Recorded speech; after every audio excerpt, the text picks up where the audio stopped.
Well, hello, good evening, and welcome to the program. This is Daily Politics on Trust TV. I'm Abdullahi Ahmed. Tonight, we begin with Nigeria's infrastructure and power sector development 65 years after independence.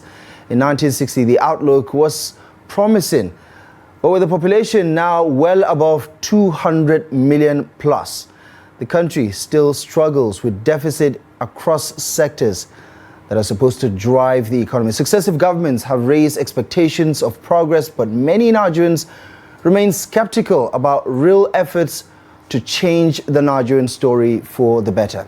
Well, join us tonight to help us unpack these issues is architect and energy expert Dr. Peter Agada, who will help us navigate the topsy-turvy issues around Nigeria's infrastructure and power sector developments and how these concerns have remained unanswered years after Nigeria has traveled the road of nation building. Dr. Architect Peter Agada, thank you so much for joining us on the program. Thank you. It feels strange not mentioning the shadow ministry part, which I believe would be the first talking point for us tonight. Just a couple of days ago, a court ruling has determined the concept of shadow government in Nigeria as unconstitutional. So let's start from there. Your 2 cents on what that judgment means.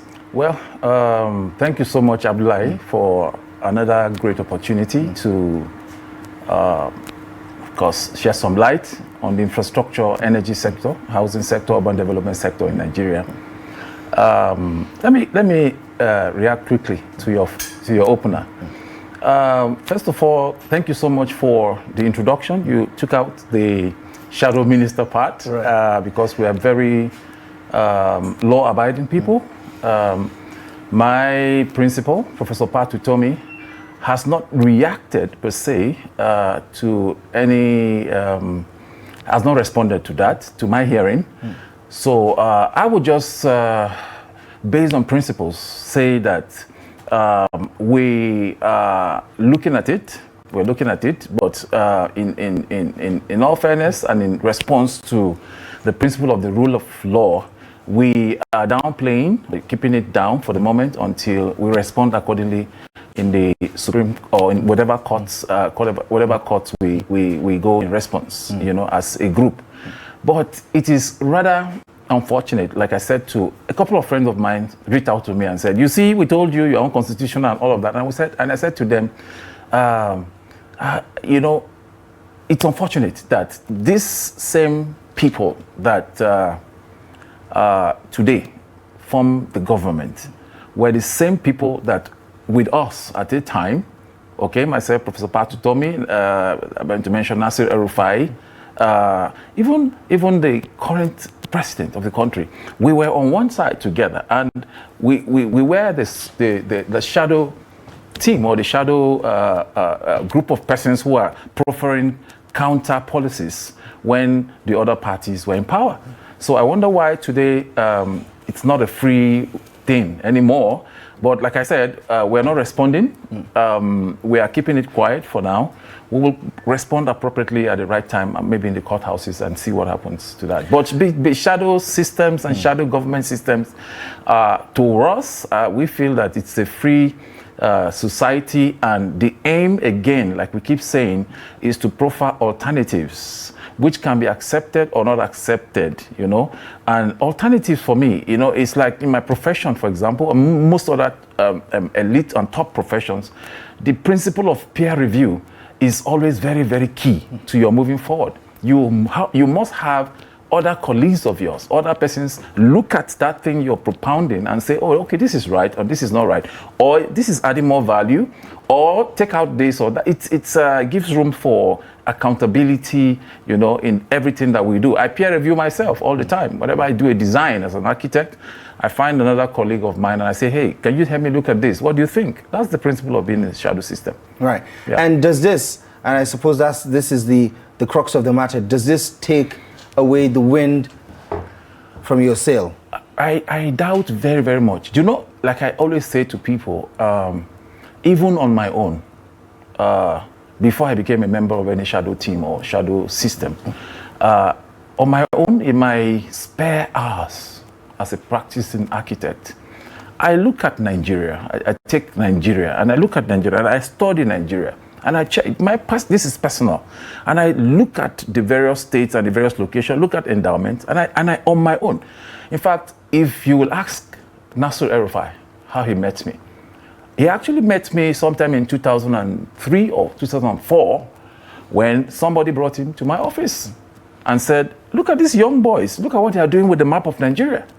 We're designing dry ports, we're designing super highways. We just took the map, paid for satellite imagery of Nigeria because we had equipment that we're not using. And we put these things in the system and designed the country based on empirical data. And we began to think of how to take these things to governments who will look at it and say, look, somebody is not thinking these things on their own, but look at what people are thinking for Nigeria. So on my own, I proffer solutions to different sectors in Nigeria. On my own, I designed the social housing policy before ever anyone heard about social housing in Nigeria. We're thinking of how to use brick and mortar, do it more standard, combine traditional architecture with modern architecture. I created the word trado-modernism, for example, that led to Nigerian social housing. So I don't think it takes the wind off our sail. Professor Patu told me, keeps doing what he does. Every member of our shadow team, everybody's doing their thing. You know, when it's necessary, we bring it back together, we sew it back together, and anyone that cares to listen, that wants to move forward, we present it to them. That's the principle. All right. Nigeria just clocked 65 years as a country or as a nation, however you want to take a look at it. Your 2 cents on how far we have come, especially looking at the sectors that really count: infrastructure, power, housing, and all the other structural, issues that make a nation function successfully. Yes. I drove from here to Jos a couple of weeks ago. In my growing up years, I found myself commuting between Jos and Makurdi. And I remember sitting in Benue Links in the early 90s and sitting down in that wide glass, and I'm driving to Jos and I'm enjoying my ride. 1992, 93, 94, thereabouts, those days. And in driving to Jos again, sometime last 2-3 weeks, it was the same road. Same road. And it was hell. Somebody will say, oh, okay, that is just Abuja road you are talking about. You know, there are many other very powerfully done roads of recent times. Yes, I agree. The Abuja Kano is one new road. I see Abuja, Makurdi, Enugu. Those are new roads. But you see, I would say that our growth and our development has not done well. If you ask me, have we stagnated? We are not stagnated, but we have not done well. I think I'm even tempted to say that the military administration in this country did more in the area of infrastructure than what we're seeing from 1990 to date. I'm sorry to say. That's my assessment as a person. I would say that built more roads. They built more roads, built more major roads, airports, seaports. Go to Lagos and look what's happening to seaports. Same old place. Apapa is just getting a slight, So the civilian administration has really not done as much as they could. They should, but I don't think they have expended the resources properly. Let me put it that way. Sorry to say. That's my conclusion to it. And I think more can be done with more transparency, with more less corruption, with more capacity, and more people-oriented, people-oriented kind of thinking than what we're having right now. That's my conclusion. Did you take time to listen to the president's national broadcast earlier in the day? Well, I was on transit. I was looking at settling down and listening to it all over. I didn't, but maybe you want to. Right. So he referenced quite a lot in terms of achievements in terms of how far we've come under this particular administration in turning things around. In fact, he did say that the worst is over now, and it's time to begin to reap the benefits of some of the economic reforms as well as the commitment of the administration to turn things around. But specifically, he mentioned some of those key projects. I mean, he mentioned the controversial one that you have quite a lot of reservations about, the coastal, the Lagos Calabar Coastal Highway, yes, and a host of others. In terms of the narrative around infrastructure deficit, and what administrations in time past have done to either bridge some of the gap or address some of the shortfalls that we have, give me an understanding of, if an administration right now says it has done something significant, what in your view is a significant improvement in infrastructure? Okay, I would say that what this administration has done majorly is the fact that they have taken Nigeria out of a socialist-driven government policy where government takes its resources and invests its resources without the investment paying itself out. That system of governance is running out and is almost over, and that is a plus in actuality for this administration. The only thing I would say that the administration has not done properly is, once you are commercializing, you're going the pathway of commercial investment-driven governance system, like everywhere is actually in the world. I mean, I traveled and came back from the UK. It's a purely commercial-driven nation, just like Nigeria is trying to be like. But on the other hand, they did that on one hand. On the other hand, they empowered the people, you know, to be able to make the rightful payments for the things you are bringing them into that are purely commercial. So you are building commercial system, but you're also building the people at the same time. You are building the economy, you are building the strength, you are building small, medium enterprises, you are building agriculture in a way that is going mechanical, you are building the energy systems, you are putting money in the pockets of the people so that the people can pay for the commercial-based investment principles that you are using to drive the nation. So I see one part lacking, while the other part is going so strong. I see taxation, I see tax policies, I see energy transition, I see quite a lot of beautiful things, all right? So yes, the president may have been, is right to say that, yeah, we are out of the woods because we have trashed all the policies that are socialist-driven, that are subsidy-driven, subsidy kind of system.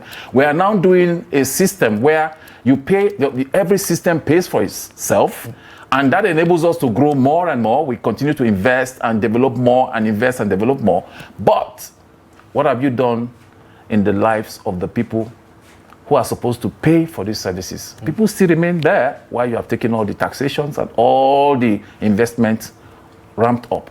So there's a disbalance between the people and the systems that this administration is bringing to place. And what kind of realignment do you recommend needs to happen so that this particular institutional growth and development, or economic growth and development that the president is talking about the macroeconomics of the current situation, about the stock exchange, which he said is, you know, witnessing a rebound, what do we need to do to bridge the gap, or at least connect the dots, so that when the administration is speaking, people don't feel disconnected to the message? I was talking to a friend today, an economist today, you know, and I asked a question. I said to him, how do you expect the states to develop with paucity of funds and all of that? And he said, who told you states have paucity of funds? And I said, I thought that was the problem. I thought there was paucity of funds. The funds are paucity. He said, no, that this current administration has even made sure of it, that states get almost twice or thrice what they used to get before. So states have more money. That's what I heard. One of the reasons why the federal government doesn't have enough is because the federal government channels most of the funds to the states. And I was like, wow, I haven't followed that trend for a while. So this is good news, actually. And one of the things I see, again, this government is doing, is it is empowering and giving a lot of leverage to the states to run projects on themselves. This government is actually tactically devolving economic powers from the center to the states. I see that very, very clearly. I see the Energy Reform Act, the Energy Act of 2023, for example, releasing power to the states governments to build their own mix of alternative renewable energy, right. and all of that as one very wonderful and powerful step taken from 2023 to date. Okay? Now, with steps like that, you know, in other sectors, you know, in the agro sector, in the security sector, and all of that, I see a gradual shifting from the center to the micro and macro level, you know, where states now have the power and the funds and the resources and the laws. Because in the power sector, for example, in the energy sector, even the power is so shifted to the state that the legislation for state power generation is within the state. It's an amazing thing. It's an amazing thing. So that policy, for example, is a very, very powerful one. So giving powers down to the state, sending it down, sending abilities to source revenue to go for investors down to the state is wonderful. Right. Yeah. And let's talk about the power sector, because it is at the heart of the conversation around Nigeria's economic growth and development. When we talk about industrialization, when we talk about the necessary structure or environment for Nigeria's economy to thrive, way above what it is currently doing right now, the power sector is quite central to it. And just a couple of days ago, it was reported that because of the ongoing situation between Dangote, Pengesin, and Nupeng, maybe there's a correlation with our power dropping to 3,200 megawatts, power generation. But of course, we've also been hovering around 4,000 plus, maybe maximum 5,000 megawatts plus. And we started at 50 megawatts in 1960. And over the past 65 years, declined. Not much has changed. Yeah. With our population exponentially growing almost 1,000-fold from where we were in 1960. Help us understand what happened and what is happening. Okay. In actuality, Abdullahi, the central power generating distribution system is what gives you that 3 to 7. It fluctuates between 3 to 7 gigawatts of power. In actuality, you and me and every other Nigerian, we actually also produce power. I hope you know that. From with our Pass My Neighbor, with your 10 kVA, with your 25 kVA. In fact, statistics have it that we have about another 65 gigawatts self-produced by Nigerians outside of this 3-point-something kVA, 3-point-something gigawatts you're talking about. So actually, Nigerians on their own, from their pockets, produce their own power, okay, to the value of about 9 times what the whole discos we have in this country, the privatized disco, are producing. And somebody said to me that in money terms, that amount is about 1 trillion naira outside of the national grid, from Nigerians, from their pocket. And this is money that we could have spent doing some other things if this government of the day was producing that kind of power for us to use. So we haven't really gone down. What has really happened is that the formal government systems are showing very clearly that we need to leave them alone and go into other alternatives which are driven more by the people, by themselves. All right, where government needs to stay aside and just provide legal regulatory frameworks and systems that allow us do the things that we need to do for ourselves. Do you think the system, the environment is ripe for something like that? Yes, I think we are overdue. Actually, Nigeria has been overdue since the days of President Obasanjo's needs, seeds, and leads. If we had built on those principles, if government had operated as a continuum, by today we won't be here. We won't be here. And what about this whole conversation around a lack of infrastructure that would allow for especially the power sector to expand? Yes. That it doesn't matter if we're able to generate 10 megawatts, we don't have the infrastructure to distribute 10 megawatts of electricity. You know, somebody said to me again that today, 1 kilometer of transmission line, 1 kilometer of transition line is about $1 million to do. Okay, so 1 kilometer. 1 kilometer is $1 million. Okay, the same way one gigawatt is around 1.5. Okay, if you are to do several grids, for example, to a community living, say, 50 kilometers from city center, that's about $50 million. Am I correct? And maybe that community has just 500 persons. So you are going to spend about $50 million taking energy to a community that has just 500 persons. Maybe we give you $300 maybe revenue per day. Does that make sense? If you are the government of the day, would you do that? So what needs to happen is this. I have a complex, for example. I have a small apartment, I have an office. I have a complex where because we're on band A, we spend about 2 to 3 million naira every week on power because we're on band A. Right now, we're looking at a system that will help us stop that because it's taking away all our profits, it's taking away all our resources. So we need to get to that place where government is treated, or government begins to see itself, or we begin to manage our resources in that manner. All right. So talking about infrastructure to transfer power or transmit power, okay, from source, from generation point to the point of distribution. If you do not need to give power to that community, for example, of 500 persons, if we're thinking innovatively, that location itself can have systems like a mini grid. It doesn't need to be in the grid. For example, we don't need to put every Nigerian on the grid. There's no need to centralize Not our at system? all. Right. Not at all. We don't need to centralize our system at all. Mini grids, and you say mini grids are so beautiful. Mini grids are scalable. Okay, you put them up, you light the bulbs, maybe the transition radios of the few people using it, they use lights, they maybe have grinding machine where they grind their stuff. And then when the community begins to grow, you scale the grids. You scale the sources of your power. That is the way countries that want to develop go. They don't create, graph and create grids that are unmanageable. It's unmanageable. They are so expensive to build and so expensive to manage.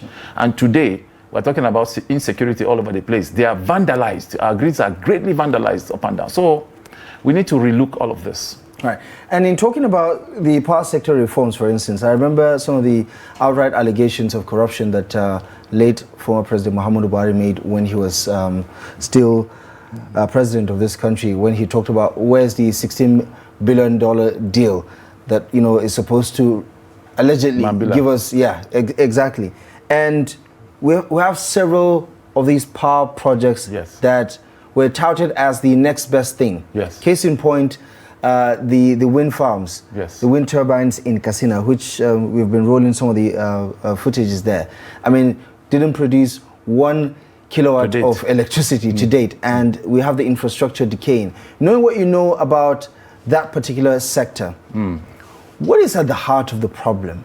I mean, corruption is one thing, but if you have to break it down, what is actually going on with our inability to solve this power problem?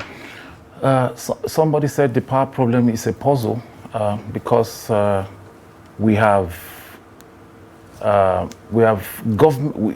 government is still involved in the business itself, even though government claims to have privatized it. That is one. And then there is an abdication of responsibility by the three major sectors in the value chain of power is the generation companies, distribution companies, and transmission companies. Most of them, and then you have the Nigerian Electric, the NEC, there is an abdication of responsibility by all of them. Everybody is at fault, to be honest with you. I don't want to go into the detail of that level of corruption. It's not for me to say. The bottom line is that we're not seeing the power.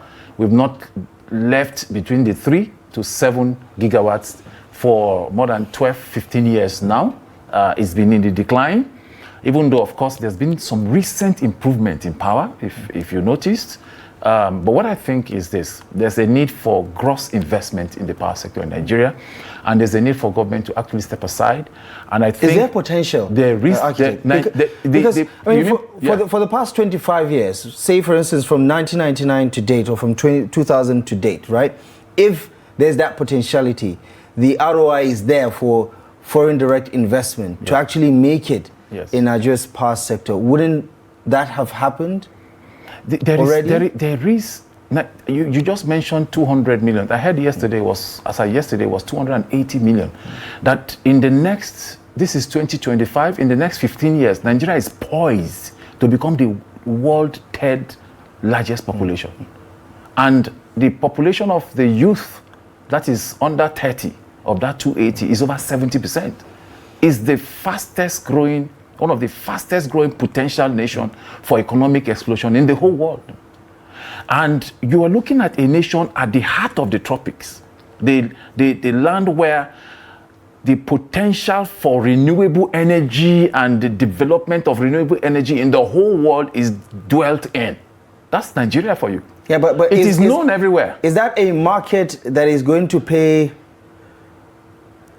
market value for electricity? Because that is something that the Minister of Power has also talked about. I mean, for the most part, out of that 280 million plus people, we're talking about 133 plus million people in multidimensional poverty, over 70% of them in rural Nigeria, right? Yes. So are these people that are potential paying customers? What needs to be done is to look at the reason why this poverty is so prevalent among those people. That is just what we need to check out. First of all, decentralize whatever the solution is, like I always say, to go local in your principles of driving projects. You have to stop the kind of contracting we do, centralized contracting we do. This kind of bidding that we do, and professionals of my age and caliber, we don't even hear about it. Are you getting what I'm saying? I mean, we need to stop all of that. We need to check the issue of security. Talking about the solar farm in Katsina, who would you want?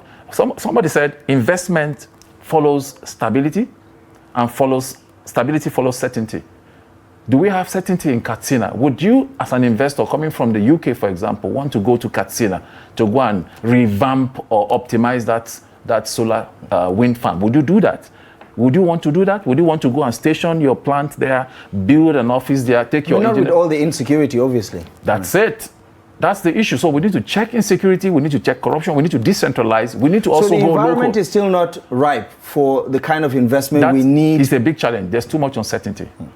I mean, the risk factor to Africa's development, Nigeria's development is big, is really a big thing for the investments that we need to flow into Nigeria. In fact, our interest rate to invest in Nigeria, for example, I mean, local banks are doing 35% interest rate.